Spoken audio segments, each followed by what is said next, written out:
You're welcome to today's class. This is the final class under loops. So we are going to look at using continue in a nested loop. So I'm just going to explain this. This is like I am sending 3 messengers to 3 different cities. But the instruction is that on no account should the 3 of them enter this city at the same time, or 2 of them enter the city at the same time. So we are going to write a nested loop, and we are going to use continue in the nested loop. Now, that kind of instruction is like permutation in mathematics. So 3 messengers to 3 different cities would be something like P, N, and you have N factorial over N minus R factorial. So this is the same thing as 3 factorial over 3 minus 3 factorial. So this will give us 3 times 2 times 1 over 0 factorial, which is 6 over 1. And that will be what? 6. So it means our program should give us 3 possible arrangements, 6 possible arrangements as the outcome. That is permutation, not combination, because the arrangement matters. So let's write a program to achieve this using continue in a nested loop. So I'm going to use a nested for loop. Okay, let's get started. So now I'm just going to say, I will say, let me start from here. I will say include stdio.h. It will be long, so that's why I'm just, hope you are still seeing me. All right, so include stdio, so I have my int main, my main function. Then I'll come here. So I will declare 3 variables to represent the 3 messengers. So I'll have int A, B, C, since I'm declaring them in the integer rem. Now I'm going to use a for loop, so nested for loop.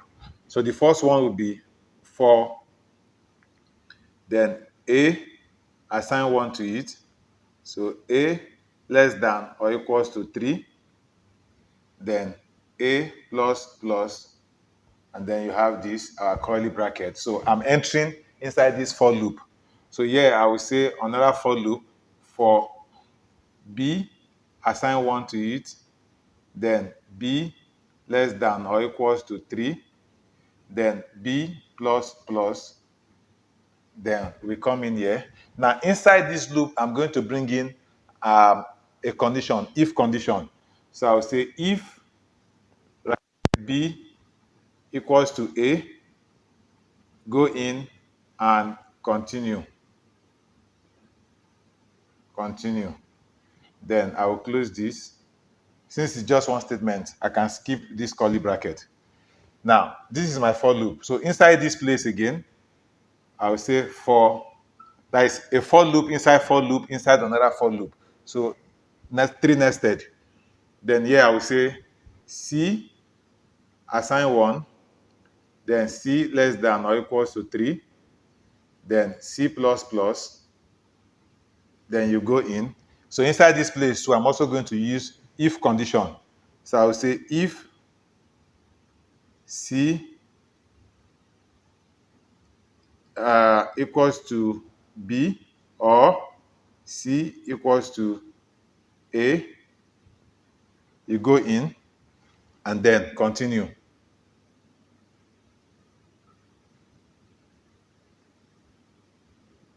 You have that. So I close this curly bracket. Then inside this, my inner nested loop, I will now say print F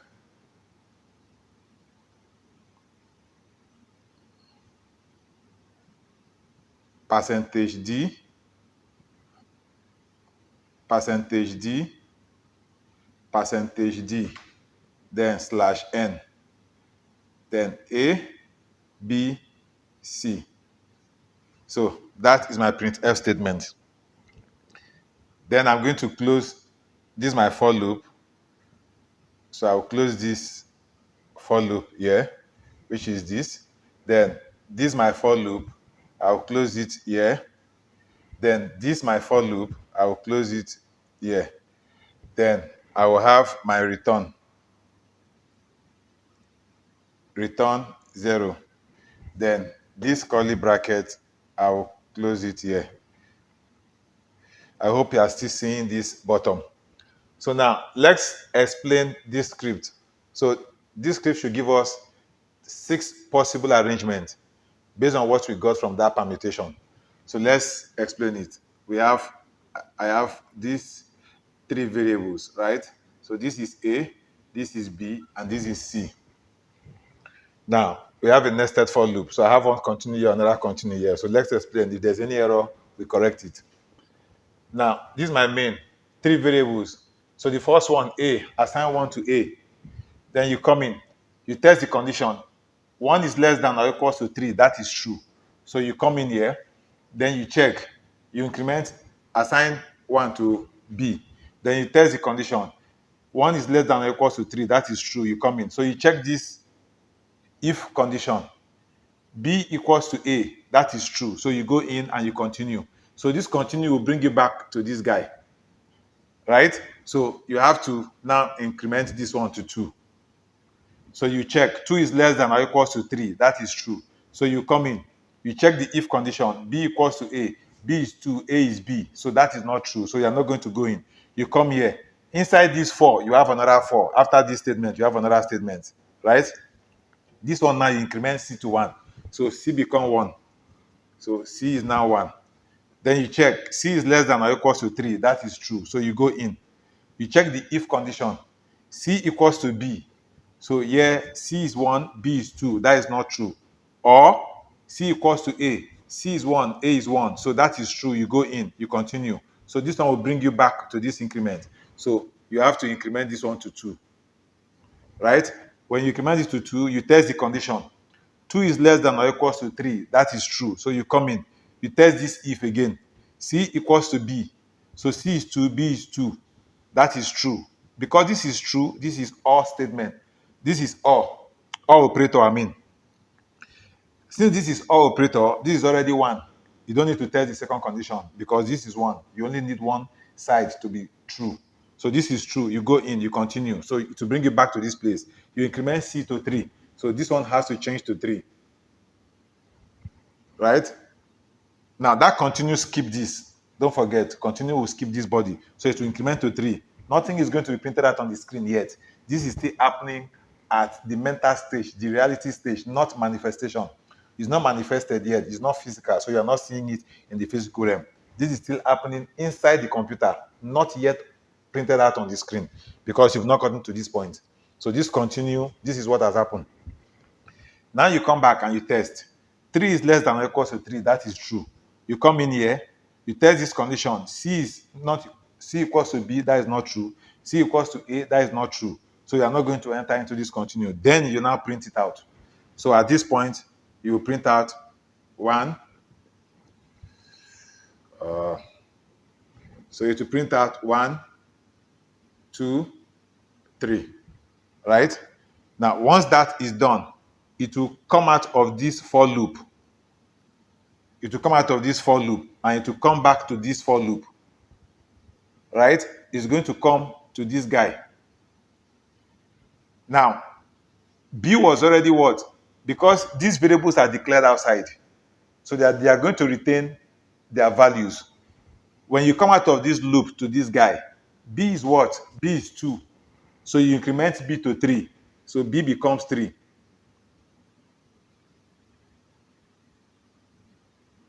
B is now 3. You are not out to this outer loop. You are now back into this one. So A will still remain 1. B is now 3. So it will check 3 less than or equals to 3. That is true. It will come in. It will check if B equals to A. B is 3. A is 1. It will not enter this place. So it will come and test this guy. Right? It will check. At this point, once he comes back here, it will reassign 1 back to C. Then to check C less than or equals to 3. That is true. It will come in. Then to check C equals to B, C is not equals to B, C equals to A, C is equals to A. It will enter, it will continue. So it will increment this one to 2. Right? So this becomes 2. Then it comes back to check. C less than or equals to 3. That is true. It will come in. C equals to B. No, C is not equals to B. C equals to A. No, C is not equals to A. So it will not enter this place. So it will print out this. So it's going to print out 1, 3, 2. That is another arrangement. Then it will come out of this loop. At that point now, B is 3, right? So it will increment B to 4. So it will change this place to 4. So it will test. B, 4 is less than or equals to 3. That is no longer true. It's going to come out of this loop, right? This one is inside here. So it's going to come out of this loop. When it comes out of this loop, what will it do? It will come back to this one to test to the increment of the outermost loop. So at this point now, it will increment A, right? A was initially 1, so it will increment it to 2. So A is now 2. Then to check the condition, A less than or equals to 3, that is true. So it will come in and it will change this one to B to what? 1. B will become 1. Then it will check, B is less than or equals to 3, that is true. It will come in and it will check, B equals to A.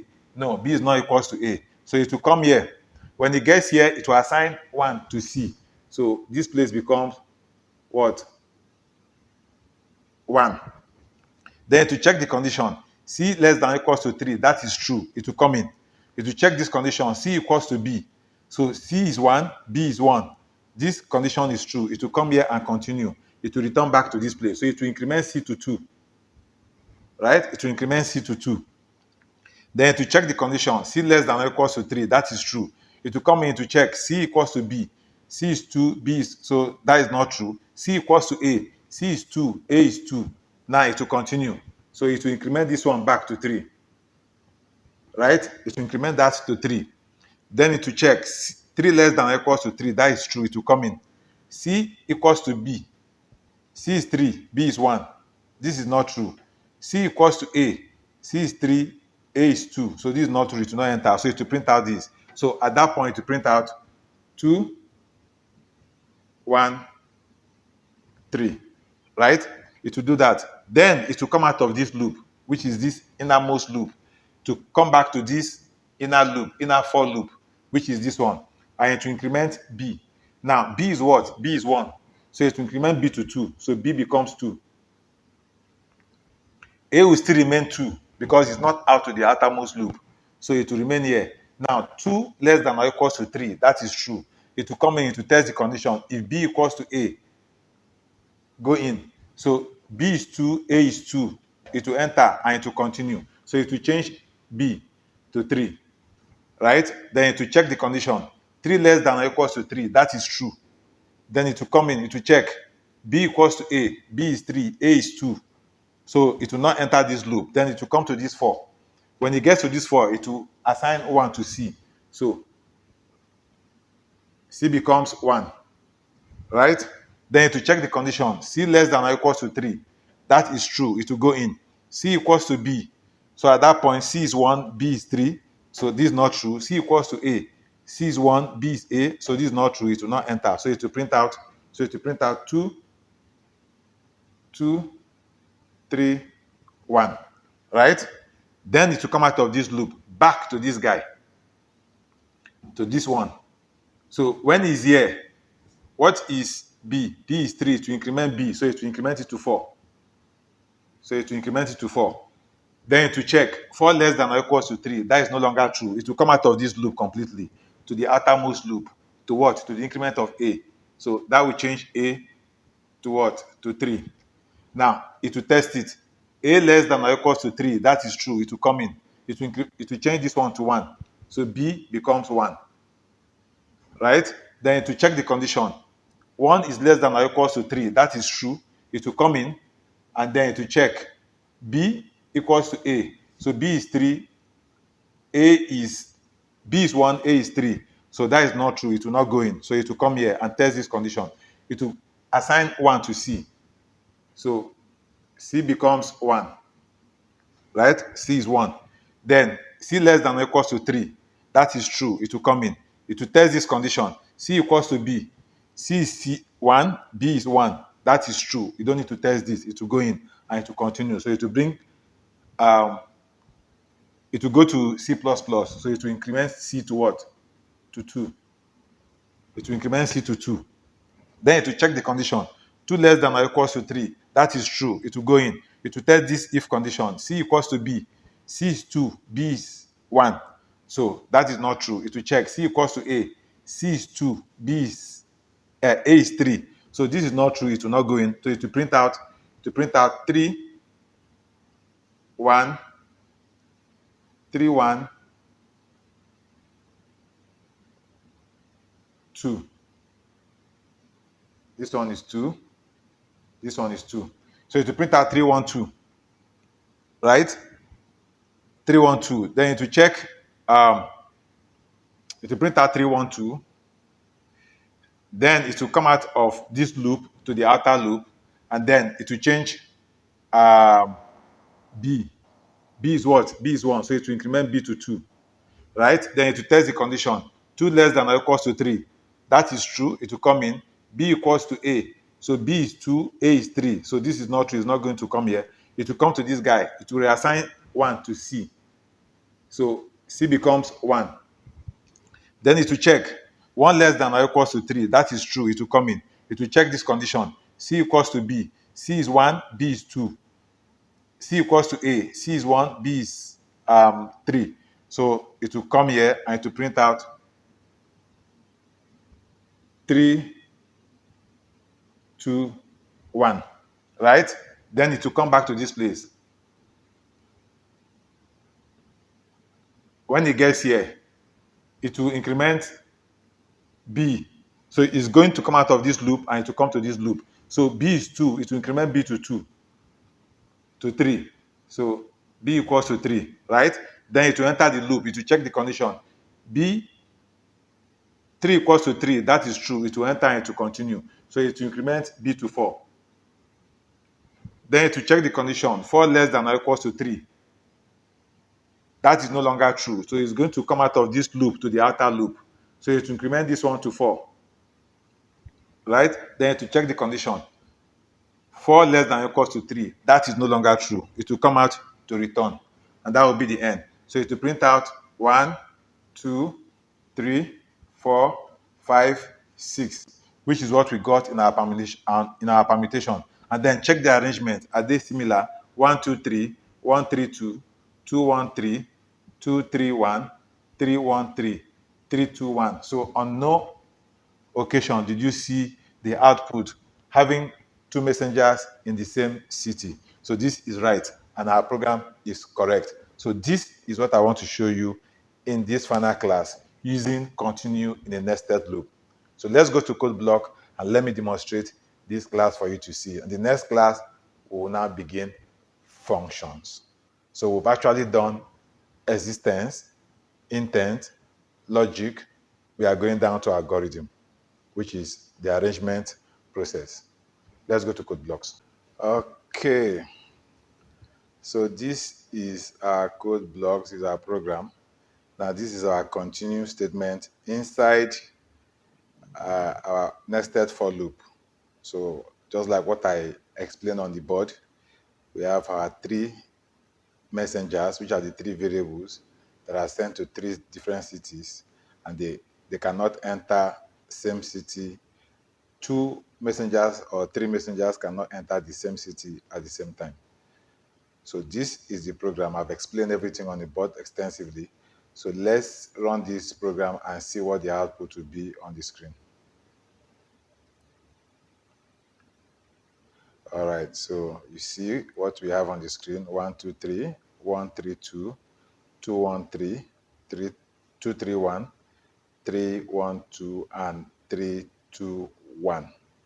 So that was what we got on the board. So look at the board and then see the executed output on code blocks. So this is what I want to share with you in this class. So the next class will begin functions. So till we see in the next class. Bye-bye.